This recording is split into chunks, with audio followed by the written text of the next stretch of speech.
Sometimes your employees don't realize they're in a customer service role. On Tuesday night, I went to a show at the Palace of Fine Arts in San Francisco. It got 2 free tickets with each $100 donation to the local PBS station. Shortly after we took our 11th row seats, 2 other people showed up with tickets to the same seats. As it turns out, our tickets were for the previous night's show, so we headed to the ticket booth to see what could be done. The show's promoter was standing by. He'd anticipated something like this might have happened because there were so many empty seats the previous night. Many of us had been ill-informed by the TV station of the wrong night.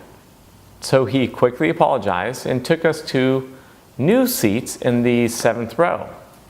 His only comment was, "These might be someone else's seats, and if someone shows up, just slide down a couple seats.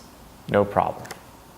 About an hour and a half into the show, an usher, an employee of the Palace of Fine Arts, not the promoter, came up and asked us if we had tickets to those seats. I was trying to quietly explain that we did not, but he wasn't prepared to listen. He was prepared to argue. He approached us with the attitude that I'm going to get these sneaky seat-stealing slime balls back up to their nosebleed seats.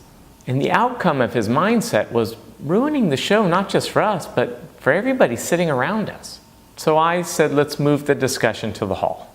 Once we were in the hall, I asked him, do you think you could have handled this situation a little bit better? But because his mindset was that I was a lying seat stealer, he was abrasive with us and he was content with that.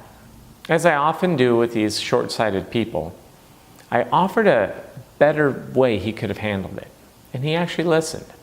But as he walked away to find the promoter that we had described to him, he kind of hollered off to his counterpart, "Hey, keep an eye on those 2. At this point, his concept of customer service is amusing. He's still calling me a liar. It didn't take long for him to find the promoter, and when the promoter saw us again, he quickly apologized and says, "I'm so sorry," explained the situation again about the TV station offering the wrong night for the tickets, and says, "I got 2 seats up in the 5th row center stage." He personally brought us to those seats, and the rest of the show was great. In a way, when looking at the usher, it was kind of like poetic justice. But I hope that after this situation, that he and everyone watching this video realizes that not every situation is what it appears to be. Good customer service is realizing that there may be mutually exclusive truths in a situation. Yes, I did not have tickets for those seats. But no, I did not just sit there randomly at my own will. If the usher would have said, "Excuse me, sir, there seems to be a mix-up tonight with some of the seats. Can I speak with you in the hall for a quick moment to clear it up?" I would have said, "Oh, sure."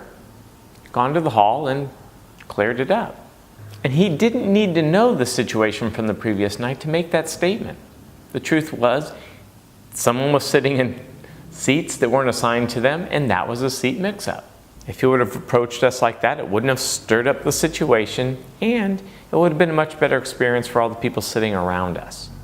And then while in the hall, he could have listened to us, assumed that we're telling the truth with caution, and handled the situation, whether get the promoter like he did, or kick us out like he could have.